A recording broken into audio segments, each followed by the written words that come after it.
while their models are instructive, it is, I think, problematic that there are so few.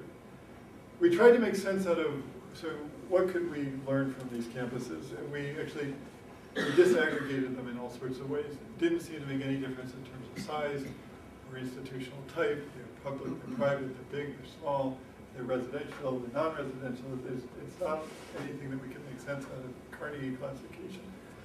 But it did become apparent that more than half of these were members of ASCII, much like you are. So we went back and we looked at the data again, and of the 62 campuses that received the classification in 2006, 19 or 30% were ASCII campuses.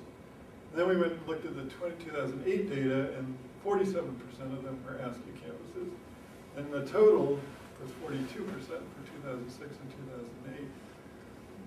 And so we came to the conclusion, and I think it's a valid one, that these and others that receive the classification, not just the ASCII campuses, but others, are campuses with institutional identities defined in part by the characteristics of being stewards of place. This is a term that ASCII uses. Stewards of place are campuses that engage faculty, staff, and students with the communities and regions we serve, helping to advance public education, economic development, and the quality of life for all with whom we live and who support our work. That I think sounds very familiar to you. This is very much the identity of this campus. So in our study, we said that arguably the 7 campuses have all redefined what it is that they're striving to become. And we then talked about an institutional model of excellence that privileges the local, going back to Gary Rhodes' rebalancing. So these are institutions that have said, we're clearly striving, but we're not striving to be this top-tier research university that's going to compete in the prestige hierarchy of higher education.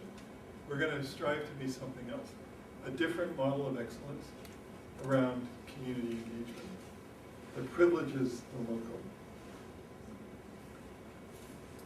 All right, so having said all this and running out of time, what's next? Let's start with 3 things. The first is keep sight of the purpose. And the purpose here, I think, is pretty clear in the sense of stewarding local democratic community building. And if we keep that as our purpose, it will help us drive this work forward. Secondly, enact authentic reciprocity in scholarship, teaching, and learning. Right? If we can stay focused on the value of reciprocity and the implications of reciprocity for our work, I think that will also have enormous implications for moving our work forward. And then focus on strategic efforts on building a culture of engagement, going back to this notion of culture change. What I mean by that is if we want to really build a culture of engagement, there's 2 things that we could focus on. Legitimizing and rewarding engaged scholarship in the promotion and tenure process. And you're well on your way to that, but I'm talking about you moving beyond policies. Is sort of the next step. It's one thing to have policies in place, it's a whole other thing to make them real. Give you an example of that. At one of these exemplary campuses, IUPUI, Indiana University, Purdue University, Indianapolis, the provost there, previous provost, spent an entire decade working with the faculty to revise their promotion and tenure guidelines. So just think about what you just accomplished. And after having done that, those on campus, those nationally like myself, thought this was the best thing that could have ever happened. Right? We thought we had this incredible model for change. And what happened on the campus was that nothing changed. Right?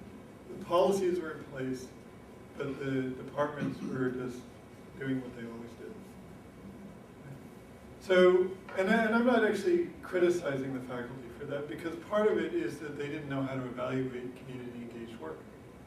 Okay? They didn't know what it was, so they didn't really know how to evaluate it. The first college promotion committee that I was on when I got to UMass Boston, we had a candidate coming up who, again, and it's not coincidental, was a woman of color who had done this amazing engaged work in the community. There were 6 people on the committee, And 3 of them said, we have no idea how to evaluate her work. And the only way that they could make sense out of it was they said, we think we should take all the stuff that she has in scholarship and move it to service. And the other 3 of us on the committee said, well, wait a minute. This looks like engaged scholarly work, and this is why. We laid out a case, and literally the other 3 faculty said, we have no idea what you're talking about, but if you want to make the case, go ahead. So we did.